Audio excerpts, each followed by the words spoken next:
Hello friends, എല്ലാവർക്കും നമസ്കാരം. അപ്പോൾ നാളത്തെ ഒരു സൂപ്പർ ഹിറ്റ് പ്രമോയിലേക്ക് എല്ലാവർക്കും സ്വാഗതം.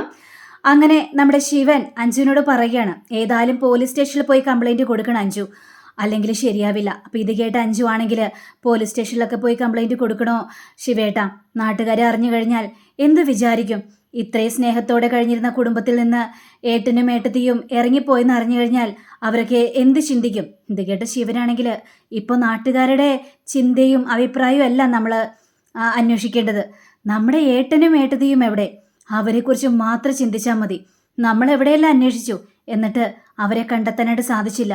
ഇനി പോലീസ് സ്റ്റേഷനിൽ പോയി കംപ്ലൈൻറ്റ് കൊടുത്താൽ മാത്രമേ അവരെ കണ്ടെത്താനായിട്ട് സാധിക്കുള്ളൂ അഞ്ജു എന്നൊരു കാര്യവും ശിവൻ കടുത്ത് തന്നെ പറയുകയാണ്. ഇത് കേട്ട് അഞ്ജു ആണെങ്കിൽ പൊട്ടി പൊട്ടി കരയുകയാണ്. അപ്പം അഞ്ജു ആണെങ്കിൽ ദൈവമേ, നമ്മൾ കാരണമാണല്ലോ അവരിറങ്ങിപ്പോയത്. അവരുടെ കാര്യം ഓർക്കുമ്പോൾ എനിക്ക് പേടിയാവുന്ന ശിവേട്ടാ. ഇനി അവർക്ക് എന്തെങ്കിലും ആപത്ത് പറ്റിയിട്ടുണ്ടെങ്കിൽ എന്ത് ചെയ്യും ശിവേട്ടാ? ദൈവമേ, അവർക്കൊരാപത്തും പറ്റിയിട്ടുണ്ടാവില്ലേ എന്ന് പറഞ്ഞുകൊണ്ട് അഞ്ജു അവിടെ ഇരുന്ന് കരയാണ്. അപ്പം അഞ്ജുവിനെ ആശ്വാസപ്പെടുത്തിക്കൊണ്ട് തന്നെ നമ്മുടെ ശിവനാണെങ്കിൽ, ഇല്ല, ഏട്ടനും ഏട്ടത്തിക്കും യാതൊരു ആപത്തും വരുത്തില്ല.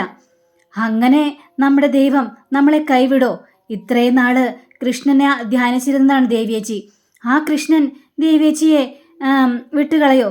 ഒരിക്കലുമില്ല. നമുക്കെല്ലാം ദൈവം തന്ന ശിക്ഷയാണിത്. നമ്മൾ അത്രയും മാത്രമാണ് ദേവിയേച്ചിയെയും ബാലേട്ടനെയും കിടന്ന് വേദനിപ്പിച്ചത്. അതിനുള്ള ശിക്ഷയാണ് ഇപ്പോൾ കിട്ടിയിരിക്കുന്നതെന്നും ശിവൻ പറയുകയാണ്. അങ്ങനെ പിറ്റേ ദിവസം രാവിലെ ആയി കഴിഞ്ഞപ്പോഴേക്കും ശിവനും അതേപോലെ തന്നെ ഹരിയും കൂടി പോലീസ് സ്റ്റേഷനിലേക്ക് പോകാൻ വേണ്ടി ഇറങ്ങുകയാണ്. അപ്പോഴാണ് കണ്ണൻ അങ്ങോട്ട് വരുന്നത്. ഞാനും വരുന്നുണ്ട് കൂടെ. ശിവനാണെങ്കിൽ കണ്ണനെ കാണുമ്പോഴാക്കി അരിശ്യം വരികയാണ്. കാരണം കൂടുതൽ പ്രശ്നം ഉണ്ടാക്കിയത് കണ്ണനാണല്ലോ.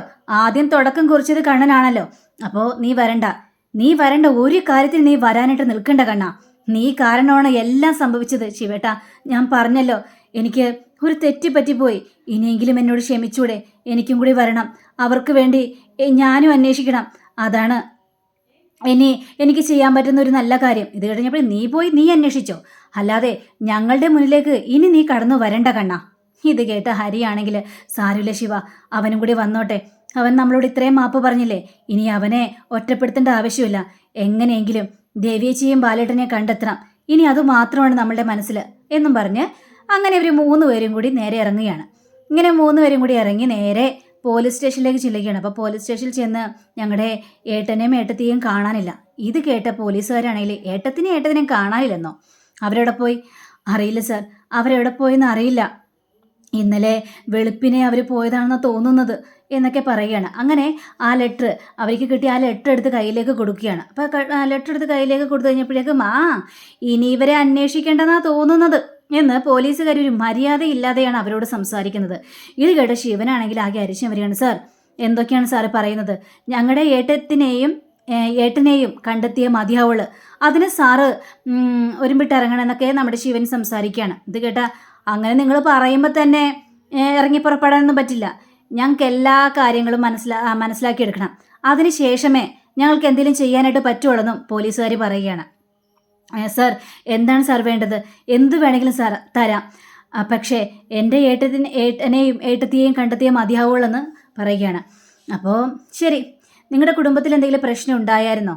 ഇത് കേട്ടാൽ ഇവരാണെങ്കിൽ ഒന്നും മിണ്ടാത്തൊരവസ്ഥ. കാരണം എന്തെങ്കിലും പ്രശ്നം ഉണ്ടായെന്ന് പറഞ്ഞാലേ ആകെ പ്രശ്നമായെങ്കിലോ? ഇനിയിപ്പോൾ കണ്ണനും അപ്പുവിൻ്റെയും പേര് കഴിഞ്ഞാൽ ആകെ കുഴപ്പമായാലോ?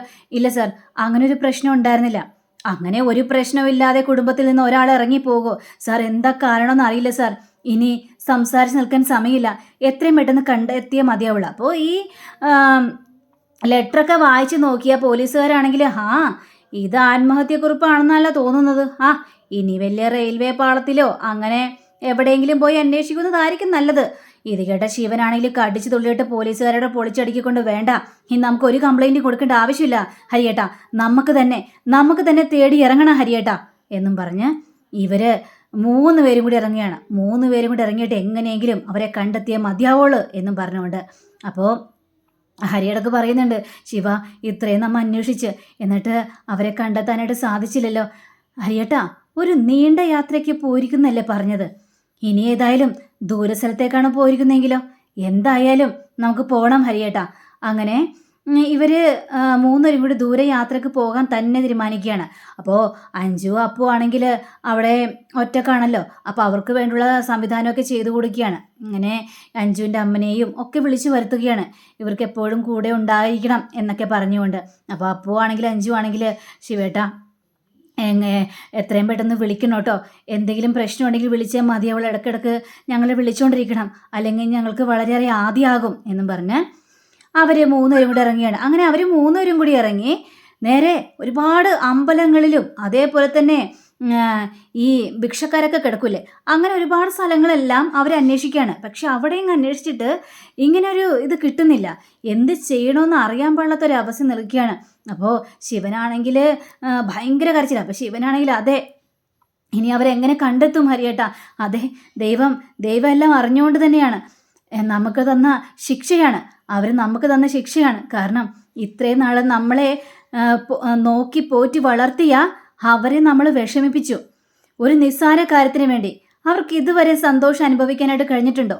കുടുംബത്തിൽ ഓരോ പ്രശ്നങ്ങളുണ്ടായി, പക്ഷേ ആ പ്രശ്നങ്ങൾ മുഴുവനും നമ്മളെ പോലും അറിയിക്കാതെയാണ് അവർ അതെല്ലാം മുന്നോട്ട് കൊണ്ടുപോയിരുന്നത്. അതൊന്നും നമ്മൾ അറിഞ്ഞില്ല. നമുക്ക് ഏറ്റവും വലിയ ശിക്ഷയാണ് ഇപ്പോൾ കിട്ടിയിരിക്കുന്നത്. ഇനി അവരെ തേടി ഇറങ്ങുന്ന ആ നിമിഷം മാത്രമേ ഉള്ളൂ എന്നും പറഞ്ഞുകൊണ്ട് ശിവനും ഹരിയും കൂടി വീണ്ടും അന്വേഷണം ആരംഭിക്കുകയാണ്. അങ്ങനെ കുറേ റോഡുകളിലും അതേപോലെ തന്നെ ഇങ്ങനെ ഒരേ സ്ഥലങ്ങളിലും പോയി അന്വേഷിച്ചപ്പോൾ പെട്ടെന്ന് റെയിൽവേ പാളത്തിൽ രണ്ടുപേരുടെ ജഡം കിടക്കുന്നുണ്ടെന്നൊക്കെ പറഞ്ഞ് ആൾക്കാർ ബഹളം ഉണ്ടാക്കിയാണ്. ഇത് കേട്ട് കഴിഞ്ഞപ്പോഴേക്കും ഇവർക്ക് മൂന്നുപേർക്കും ആകെ ഭയം തോന്നുകയാണ്. ദൈവമേ, ഇനി എന്തായിരിക്കും, ദൈവം അവരായിരിക്കില്ലേ, ഏട്ടനും ഏട്ടത്തി ആയിരിക്കില്ലേ എന്നും മനസ്സിൽ കരുതിക്കൊണ്ട് അവർ നേരെ റെയിൽവേ ട്രാക്കിൻ്റെ അങ്ങോട്ട് ചെല്ലുകയാണ്. അപ്പോൾ ദൈവഭാഗ്യത്തിന് അവരേതായാലും അല്ല. അപ്പോൾ ചങ്കത്തും കൈ വെച്ചുകൊണ്ട് നേരെ അമ്പലത്തിൻ്റെ മുന്നിൽ പോയി കുറേ പ്രാർത്ഥിക്കുകയാണ്. അങ്ങനെ പ്രാർത്ഥിച്ച് ഇവർ വീണ്ടും ദൂര സ്ഥലത്തേക്കൊക്കെ ചെല്ലുകയാണ്. ദൂര സ്ഥലത്തേക്ക് ചെന്ന് കഴിഞ്ഞപ്പോഴേക്കും വലിയൊരു ആക്സിഡൻറ്റ്. അപ്പോൾ വലിയൊരു ആക്സിഡൻറ്റ് അവിടെ നടക്കുകയാണ്. സാരി ഉടുത്ത സ്ത്രീയാണ് അവിടെ ആക്സിഡൻറ്റ് പറ്റി കിടക്കുന്നത്. അപ്പോൾ എല്ലാവരും കൂടെ നിൽക്കുന്നുണ്ട്. അപ്പോൾ ഇവരാണെങ്കിൽ ഒരു വണ്ടി ടാക്സി കിട്ടി കഴിഞ്ഞപ്പോഴേക്കും ആ ടാക്സിയിൽ ഇങ്ങനെ പോവുകയാണ്. അങ്ങനെ പോയി കഴിഞ്ഞപ്പോഴേക്കും ശിവൻ ഇങ്ങനെ ഒരു കാഴ്ച കാണുകയാണ്. ഹരിയേട്ടാ, ദേ ഇവിടെ എന്തോ ആൾക്കൂട്ടമുണ്ടല്ലോ, നമുക്കൊന്ന് പോയി നോക്കിയാലോ?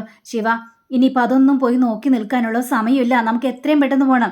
ഇല്ല ശിവേട്ടാ, നമുക്ക് നോക്കിയേ മതിയാവുള്ളൂ, ഒരു സ്ത്രീയെ കൊണ്ടാണ് പോകുന്നത്, അതന്വേഷിച്ചേ മതിയാവുള്ളൂ എന്നും പറഞ്ഞുകൊണ്ട് ഇവർ രണ്ടും കൽപ്പിച്ച് ആ സ്ത്രീയുടെ അടുത്തേക്ക് പോവുകയാണ്. ഇനിയിപ്പോൾ ഇത് ആരായിരിക്കും? നമ്മുടെ ദേവിയായിരിക്കോ?